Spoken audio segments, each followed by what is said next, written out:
In this video, we're going to talk about writing linear equations in point-slope form. So in point-slope form, only the slope and the coordinate are replaced.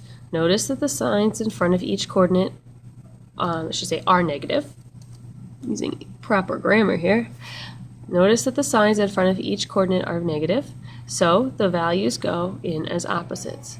So here, y1 and x1, that's part of the coordinate. That's the point given.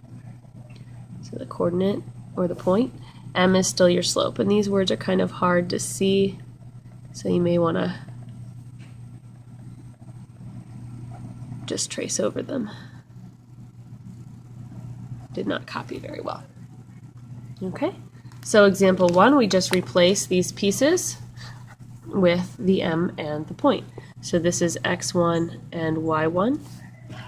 Alright, so I'm leaving y and x just like before. So I have y minus y1 is 7 equals m is negative 11 halves.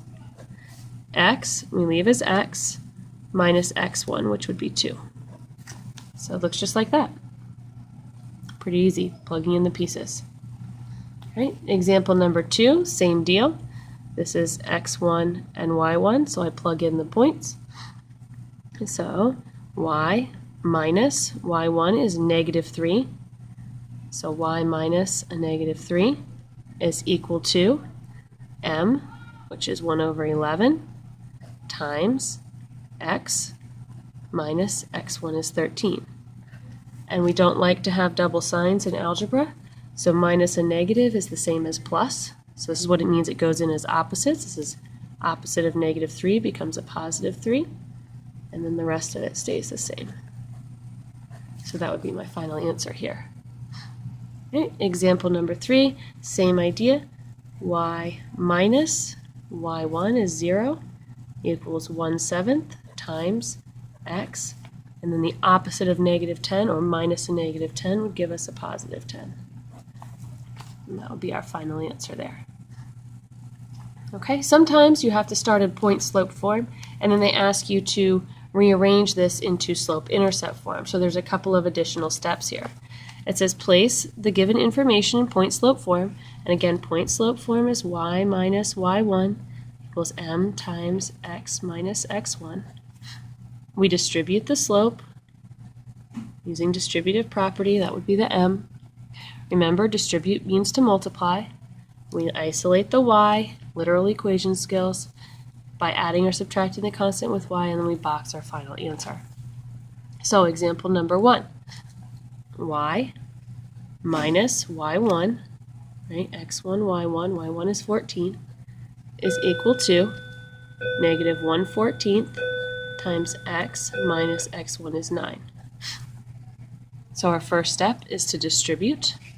So I have y minus 14 is equal to negative 1/14 times x minus 1/14 times negative 9 is going to give us a positive 9 over 14.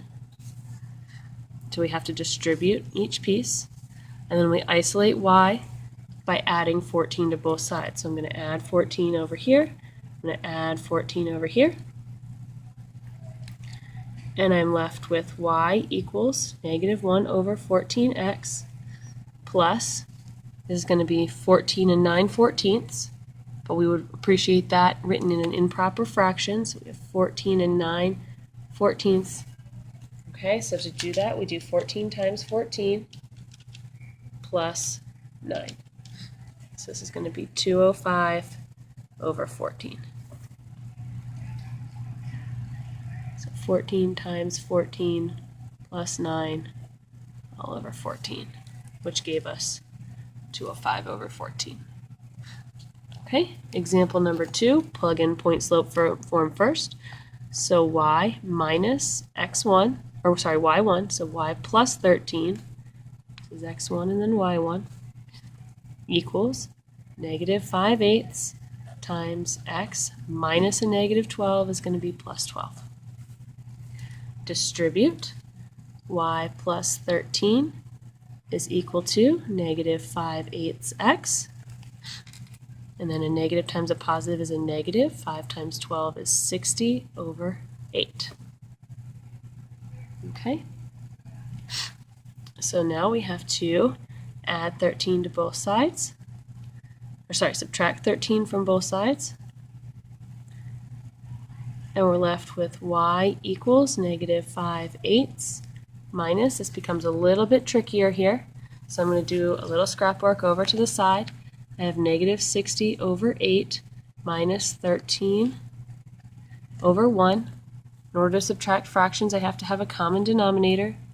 So that's going to be negative 60 over 8 minus, I have to change this to eighths. So I would have to multiply 1 by 8, and I have to multiply 13 by 8. That's 104. Okay, so negative 60, this is going to give us negative 164 over 8. Negative 60 minus 104, negative 164 over 8. So 164 divided by 8 is going to reduce to negative 20 1/2, or negative 41 halves. So this is y equals negative 5/8 x minus 41 over 2. And there should be an x there, kind of sloppy. All right, 2 more examples. So I'm going to plug in point slope form here. Y minus y1 is 13 equals m, which is 0. X minus x1 is 0. 0 times anything is 0, so this gives us y minus 13 equals 0.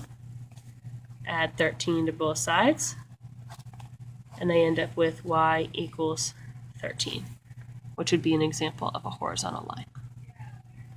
All right, last example here. So I have y minus y1 is 0 equals 13 over 9. It's x minus x1, which is 12. Distribute, and I can kind of simplify this bit right here. It's just going to be y, right? Anything subtracted 0 just stays itself. So this is 13 over 9 times x minus 12 times 13 gives me, 12 times 13 gives me 156 over 9. And I can divide both of these things by 3. I want to make sure I reduce any fractions that I can. So I have 13/9 x, 156 divided by 3, minus 52 over 3. Final answer.